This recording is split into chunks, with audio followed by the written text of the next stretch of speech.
सफलता के सफर में तो कहां फुर्सत के कुछ सोचे, तो फिर इसीलिए योगी आदित्यनाथ क्यों सोचें कि 8085 पदों पर लेखपाल भर्ती की आस लगाए छात्र लगातार सरकार की ओर, कमीशन की ओर और योगी आदित्यनाथ की ओर टकटकी लगाए हुए बैठे हैं। योगी आदित्यनाथ जब शिखर पर बैठे हैं तो फिर क्यों सोचें कि सर्दी, गर्मी, बरसात, इन तमाम मौसमों से गुजरते हुए ये छात्र जब पेट का एग्जाम देते हैं उसके बाद बड़ी मुश्किल से जाकर ये मेंस एग्जाम क्लियर कर पाते हैं, तो फिर योगी आदित्यनाथ क्यों सोचे जब वो शिखर पर बैठे हैं कि हमें इनके सपनों को पूरा करने के लिए एक अदद सरकारी नौकरी इन्हें देनी चाहिए और ये सरकारी सपना इनका हक भी है, इनका हुकूक भी है। नमस्कार, फिटनेस डेली देख रहे हैं आप और मैं हूं आपके साथ रामकृष्ण शुक्ला। योगी राज में एक और धमाधम चलते ये बुलडोजर, कहीं बेनामी संपत्ति की कुर्की, कहीं अपराधी की कमर तोड़ने का योगी स्टाइल आज बाबा को नई पहचान दे चुका है। लेकिन एक और चलते ये बुलडोजर और दूसरी ओर प्रतियोगी परीक्षाओं में हो रही धांधली, इन एग्जाम्स में बैठे माफिया गिरोह के लोग यानी योगी की नीति और नीयत को सवालों के महाघेरे में खड़ा कर चुके हैं। यहाँ परीक्षा तो होती है लेकिन पर्चा लीक हो जाता है और अगर पर्चा लीक नहीं हुआ तो सॉल्वर गैंग इन एग्जाम्स में बैठकर बाबा के कानून को ठेंगा दिखाते हैं। 6 महीने पहले जुलाई में लेखपाल मेंस का एग्जाम देने वालों को रिजल्ट की आस है, लेकिन दुख की बात यह है कि उसी एग्जाम में हुई धांधली को लेकर स्पेशल टास्क फोर्स जांच कर रही है। आज इस रिपोर्ट में 2017 से अब तक लटकी भर्तियों का जिक्र करेंगे, सिलसिलेवार बताएंगे कि योगी राज में बेरोजगारी का आलम क्या है।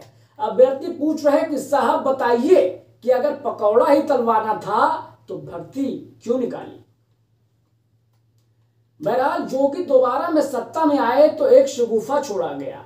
कहा गया कि 100 दिनों में युवाओं को 20,000 सरकारी नौकरी दी जाएगी। भाई, तैयारी कर रहे प्रदेश के उन 34 लाख अभ्यर्थियों को फौरी राहत जरूर मिली थी, लेकिन 9 महीने बाद मालूम पड़ रहा है कि इन्हें तो अपनों ने लूटा। अच्छा, आप जान लीजिए कि बीते 6 सालों में नौकरी के नाम पर कैसे हमारे ही छात्रों से ठगी की गई है, ठगी वोटों की। आंकड़े बताते हैं कि प्रदेश के 34 लाख से ज्यादा अभ्यर्थियों को अधीनस्थ सेवा चयन आयोग यानी यूपी SSSC की अधूरी भर्तियों के पूरा होने का इंतजार अब तक है। आयोग के स्तर पर 10 भर्तियां लंबित हैं। इनमें सम्मिलित तकनीकी सेवा सामान्य चयन भर्ती 2016 से अधूरी, यानी अखिलेश के जाते जाते जिस भर्ती को योगी आदित्यनाथ ने पूरा करने का जिम्मा और जिम्मेदारी अपने कंधों पर ली थी उसका पेपर आज 2022 खत्म होने को आया, लेकिन अभी तक उसका पेपर तक नहीं हुआ है। सोचिए, यानी कि दूसरा कार्यकाल योगी आदित्यनाथ का चल रहा है, लेकिन अब तक उस तकनीकी सेवा परीक्षा का पेपर तक मुकम्मल नहीं हो सका है। तो उसका रिजल्ट कब आएगा? शायद 2027 के बाद आएगा, जब तीसरी दफा योगी आदित्यनाथ सत्ता में आ जाए।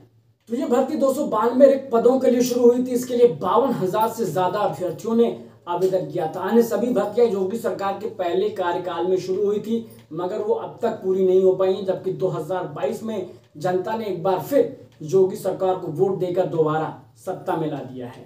तो एक एक कर हम सिलसिलेवार आपको वो तमाम भर्तियां दिखा रहे हैं। आपकी स्क्रीन पर नजर आ रही होंगी ग्राफिक के जरिए, और आप देख पा रहे होंगे किस तरीके से बाकी की 9 जो भर्तियां हैं वो आपकी स्क्रीन पर नजर आ रही होगी कि कैसे 2017 से लगातार वो भर्तियां लंबित हैं। 34 लाख छात्र जो हैं वो सरकार की ओर टकटकी लगाए बैठे हैं, लेकिन सरकार है कि टस से मस नहीं हो रही है, क्योंकि योगी आदित्यनाथ जानते हैं कि वो दूसरी दफा सत्ता में आ चुके हैं और शिखर पर बैठे हैं, सफलता के शिखर पर।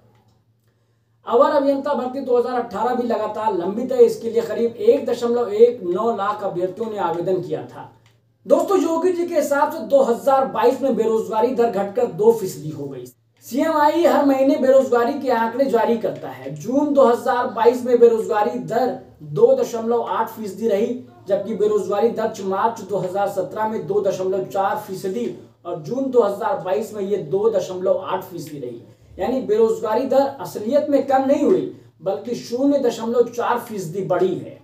दोस्तों, किसी सांसद का निधन हो जाए या किसी विधायक की विधायकी चली जाए तो हफ्ते भर में बाई इलेक्शन का ऐलान हो जाता है, नोटिफिकेशन जारी हो जाता है और महीने भर में नया माननीय उस सीट पर आ जाता है।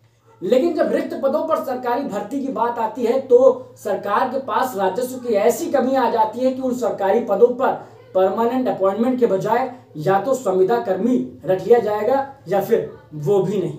तो लेखपाल के 8085 पदों पर सरकार का ध्यान खींचने के लिए, सरकार को कुंभकर्णी नींद से जगाने के लिए ये छात्र लगातार आंदोलन कर रहे हैं सोशल मीडिया पर, ट्विटर पर।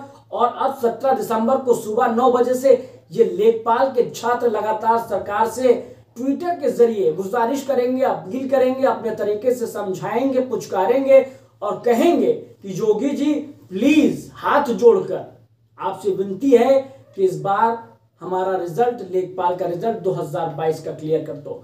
तो 17 दिसंबर को सुबह 9 बजे से ट्विटर पर ट्रेंड करेगा डिक्लेयर यूपी लेखपाल रिजल्ट।